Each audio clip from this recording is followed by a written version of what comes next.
বন্ধুরা, সবরের রকমারিতে আপনাদের সবাইকে স্বাগত। প্রচণ্ড গরম পড়ে গেছে বন্ধুরা, আর এই সময় প্রত্যেকটা মানুষেরই অল্প বিস্তর অসুস্থ হয়ে পড়ছে।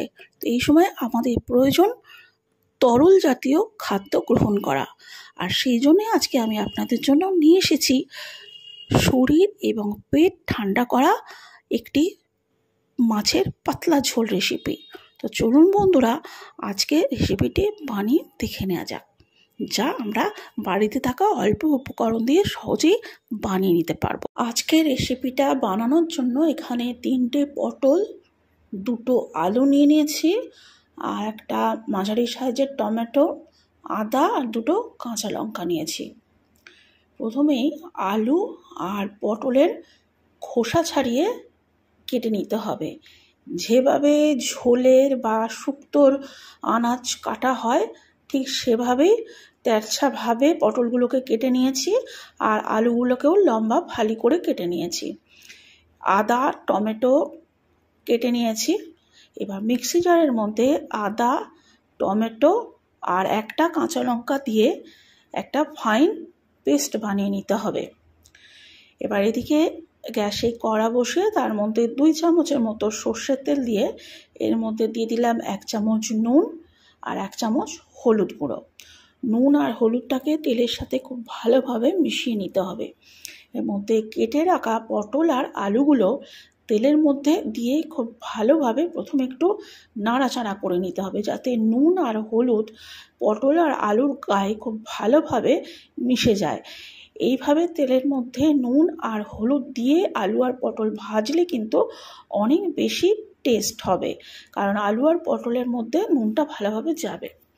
যতক্ষণ আলু পটল ভাজা হচ্ছে আমি একটা মশলা বানিয়ে নিই। বাটির মধ্যে কিছুটা জল দিয়ে এর মধ্যে আমি 1 চামচ জিরে গুঁড়ো, 1 চামচ হলুদ গুঁড়ো, 1 চামচ ধনে গুঁড়ো, 1 চামচ সবজি মশলা নিয়ে নিয়েছি।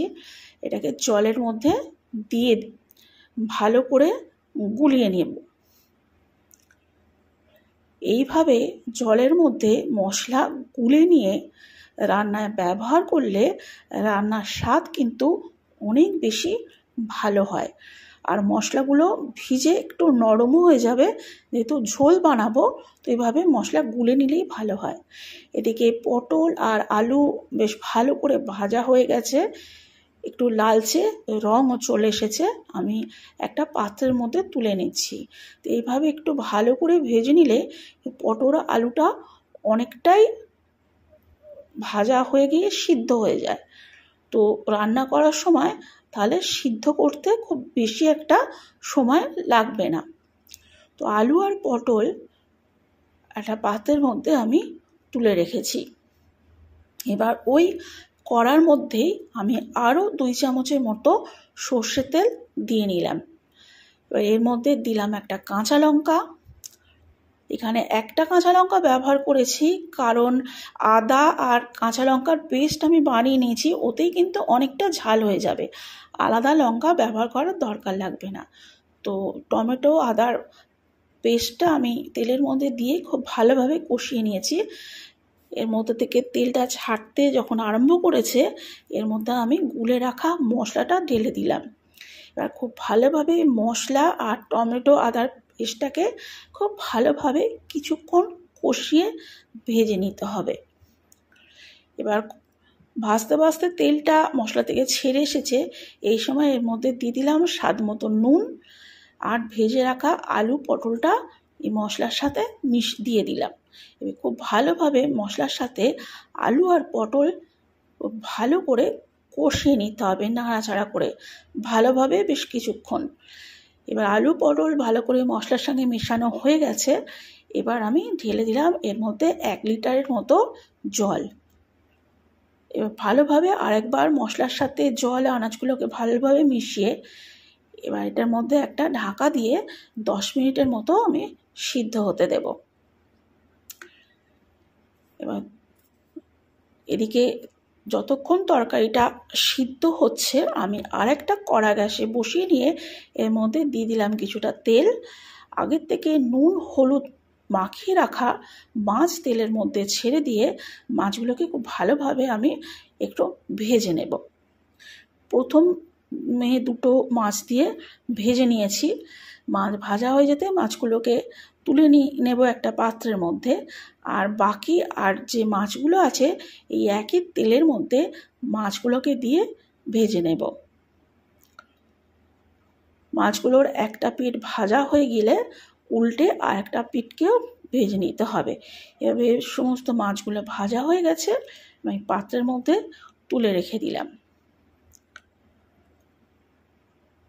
এবার এদিকে ঝোলটা কতটা ফুটে উঠেছে আমি একবার চেক করে নেব ঢাকা খুলে। তরকারিটা বেশ ভালোভাবে ফুটে উঠেছে, একটু চেক করে নিতে হবে আলু আর পটলগুলো ভালো করে সিদ্ধ হয়েছে কিনা। আলু আর পটল একটু শক্ত রয়েছে, আমি আবারও ঢাকা দিয়ে আরও 5 মিনিটের মতো সিদ্ধ হতে দেব। 5 মিনিট বাদে ঢাকা খুলে দেখে নিচ্ছি, একবার চেক করে যে আলু আর পটল প্রপারভাবে সিদ্ধ হয়েছে কিনা। আলু আর পটল খুব ভালোভাবে সিদ্ধ হয়ে গেছে। আর এই সময় আমি ভেজে রাখা মাছগুলো এই ঝোলে মিশিয়ে দেব। এবার ঝোলের সাথে মাছগুলোকে ভালোভাবে মিশিয়ে আরও কিছুক্ষণ রান্না হতে দেব। আরও 2 মিনিটের মতো আমি ঝোলটাকে ফুটিয়ে নিলাম। এবার ঝোলটা আমার একদম সম্পূর্ণ তৈরি হয়ে গেছে। শেষে 1 চামচ ভাজা মশলা ওপর থেকে ছড়িয়ে দিলাম। ধনে, জিরে আর শুকনো লঙ্কা শুকনো খোলায় ভেজে গুঁড়িয়ে রেখেছিলাম, এটাই এর মধ্যে দিয়ে দিলাম। এবার একটা পাত্রের মধ্যে আমি ঝোল সার্ভ করে দিচ্ছি। ঝোলটা একেবারে তৈরি হয়ে গেছে। তো বন্ধুরা, আশা করি আজকের রেসিপিটি আপনাদের ভালো লেগেছে। এই হালকা পাতলা সহজপাচ্য রেসিপিটি গরমের দিনে আপনারা বাড়িতে থাকা উপকরণে খুব সহজেই বানিয়ে নিতে পারবেন। তো বন্ধুরা, আজকের রেসিপিটি আপনাদের ভালো লেগে থাকলে তাহলে অবশ্যই একটা লাইক দেবেন আর কমেন্ট করে আপনাদের মতামত জানাতে কিন্তু ভুলবেন না। আর নতুন দর্শক বন্ধুদের কাছে অনুরোধ রইল আমার চ্যানেলটিকে সাবস্ক্রাইব করে দেওয়ার জন্য। আপনারা ভালো থাকুন, সুস্থ থাকুন এই কামনা করে আজকের ভিডিওটি এখানেই শেষ করছি। আবার হাজির হব নতুন ভিডিওতে নতুন রেসিপি নিয়ে। ততক্ষণের জন্য বিদায় বন্ধুরা।